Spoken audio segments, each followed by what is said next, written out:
Okay, everyone, we are on chapters 37 and 38 of Black Beauty by Anna Sewell for our chapter book story time here at the Caribou Public Library. I'm Miss Erin. Thanks so much for joining us today. Let's see what happens to Black Beauty today. Chapter 37 is called The Golden Rule. Here's a picture.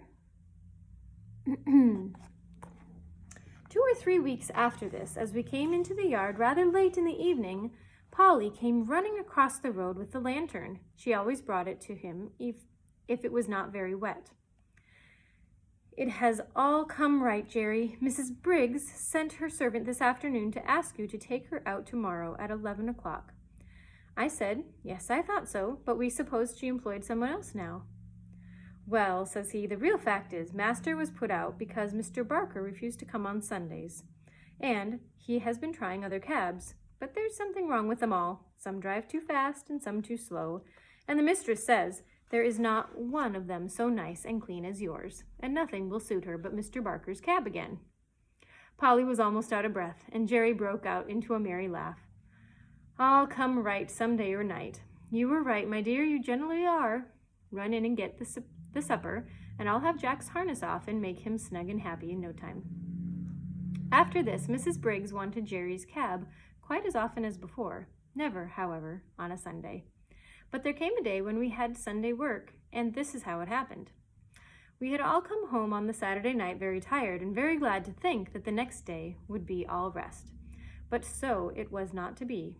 On Sunday morning, Jerry was cleaning me in the yard when Polly stepped up to him, looking very full of something. "What is it?" said Jerry. "Well, my dear," she said, "poor Dinah Brown has just got a letter brought to say that her mother is dangerously ill, and that she must go directly if she wishes to see her alive. The place is more than 10 miles away from here, out in the country, and she says that if she takes the train, she would still have 4 miles to walk, and so weak as she is, and the baby only 4 weeks old, of course that would be impossible. She wants to know if you would take her in your cab, and she promises to pay you faithfully, as she can get the money." "Tut, tut, we'll see about that. It was not the money I was thinking about, but of losing our Sunday. The horses are tired, and I'm tired too. That's where it pinches." "It pinches all round for that matter," said Polly, "for it's only half Sunday without you. But you know we should do to other people as we should like them to do to us. And I know very well what I would like if my mother was dying. And Jerry, dear, I am sure it won't break the Sabbath, for if pulling a poor beast or donkey out of a pit would not spoil it, I'm quite sure taking Dinah would not do it." "Why, Polly, you're as good as a minister, and so, as I've had my Sunday morning sermon early today, you may go and tell Dinah that I'll be ready for her as the clock strikes 10. But stop, just step round to Butcher Braden's with my compliments and ask him if he would lend me his light trap.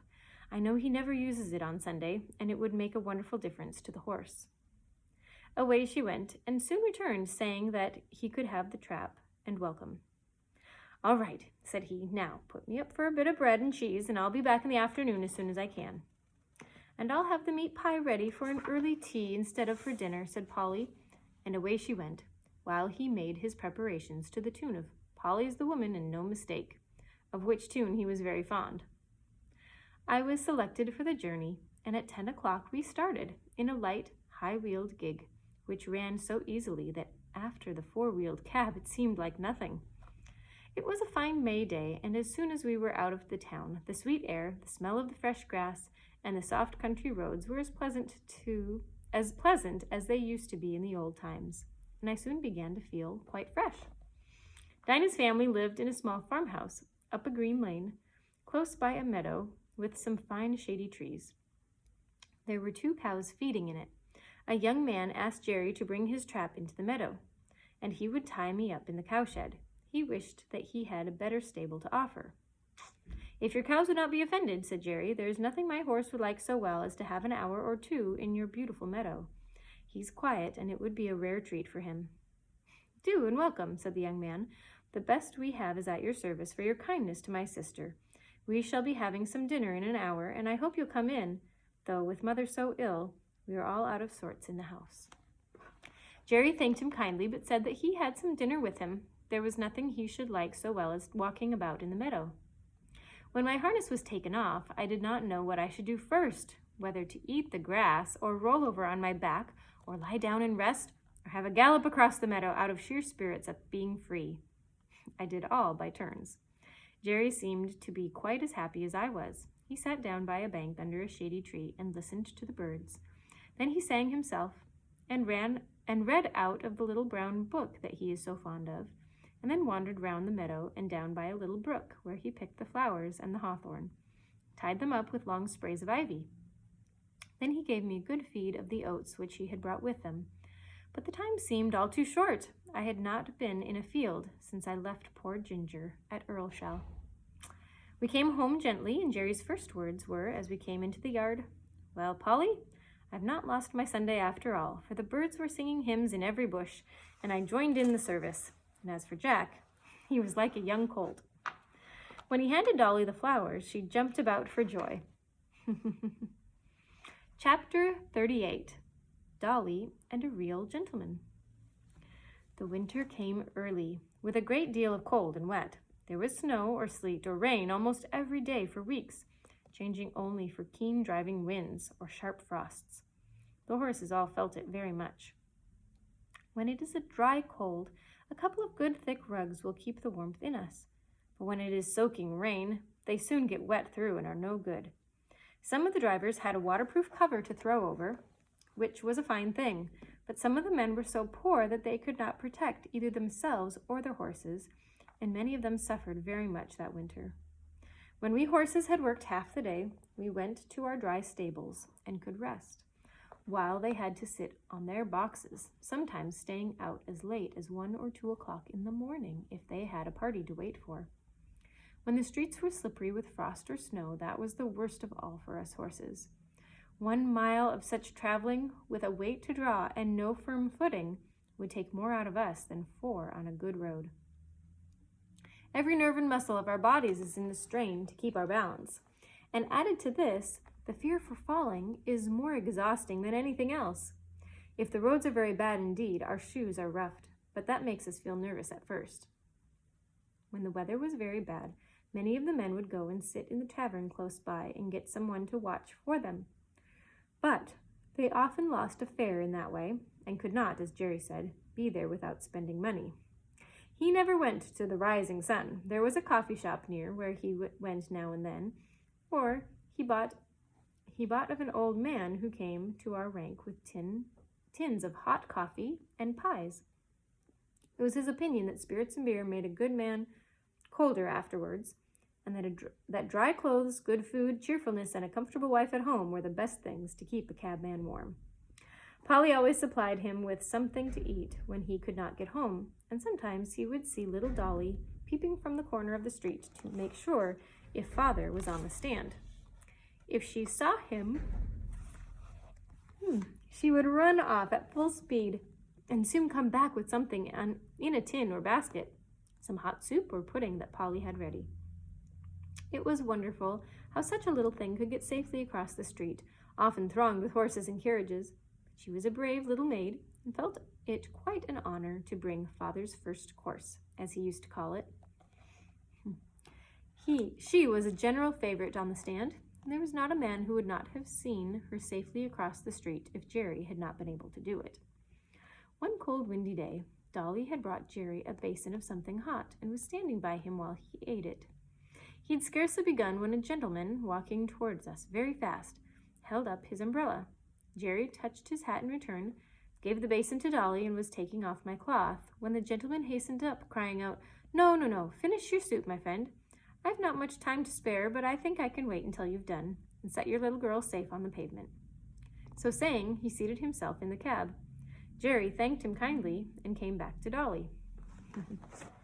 Here's a picture of the man telling him to stay and finish his food. There, Dolly, that's a gentleman. That's a real gentleman, Dolly.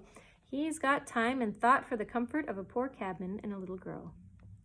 Jerry finished his soup, set the child across, and then took his orders to drive to Clapham Rise. Several times after that, the same gentleman took our cab.